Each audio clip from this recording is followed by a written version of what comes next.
Est-ce que notre Constitution pose aujourd'hui un problème par rapport au contexte actuel? Je pense que la Constitution ne pose pas problème. C'est une Constitution équilibrée. Voilà. Ce qu'ils veulent faire, c'est donner l'opportunité à la population congolaise de pouvoir passer par un référendum et avoir une Constitution issue des élus légitimes. Changer ou bien réviser la Constitution? Soit les deux. Les deux. On ne peut pas changer la Constitution s'il n'y a pas de vide juridique, s'il n'y a pas de transition politique ou s'il n'y a pas d'événement majeur. On va se situer à l'époque 2003 jusqu'à 2005, 2006. Est-ce que le Sénat ou le Parlement de cette époque-là était légitime à votre avis? Le Sénat à l'époque était contesté par qui? L'Assemblée nationale à l'époque était contestée par qui? Quelles sont à votre avis les dispositions qui peuvent faire l'objet d'une révision constitutionnelle?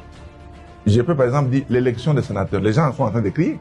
La société ne veut pas de l'élection des sénateurs au suffrage universel indirect parce que le soubassement, c'est quoi?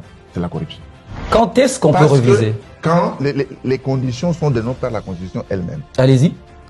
D'abord, pour le changement, je vous dis qu'ils n'ont pas la possibilité de changer la Constitution.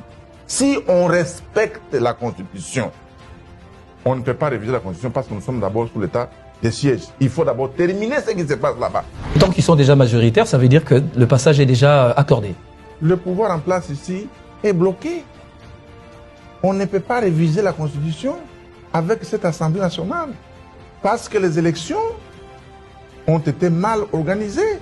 C'était un simulacre d'élection. Mais les députés actuels, on les appelle députés, des faits, ils sont là-bas. Ça, c'est un point de vue. C'est un point de vue d'une grande frange de la population, qui dit que l'Assemblée là et le Sénat sont illégitimes. Vous affirmez que l'idée derrière... L'idée, c'est donner un mandat illimité à leur président de la République, au président Tshisekedi. Il y a des grands professeurs d'université, certains qui ont quand même été avec vous, et Samo, Mbata, Manou, quand ces gens veulent former cette commission dont le président de la République a parlé, vous n'allez pas dire que quand même que c'est une approche non constitutionnelle alors que ce sont des gens un peu rompus dans le droit? Bon, ils sont rompus dans les droits, mais ils vont faire ce que le droit ne veut pas. Ils vont faire le contraire du droit.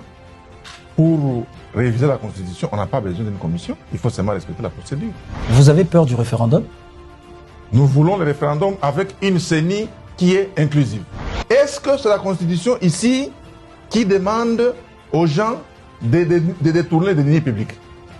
Est-ce que c'est la Constitution ici qui demande aux chefs d'État de faire des voyages multidimensionnels? La Constitution lui demande de faire ça. Chaque mois, 4, 5, 6 voyages.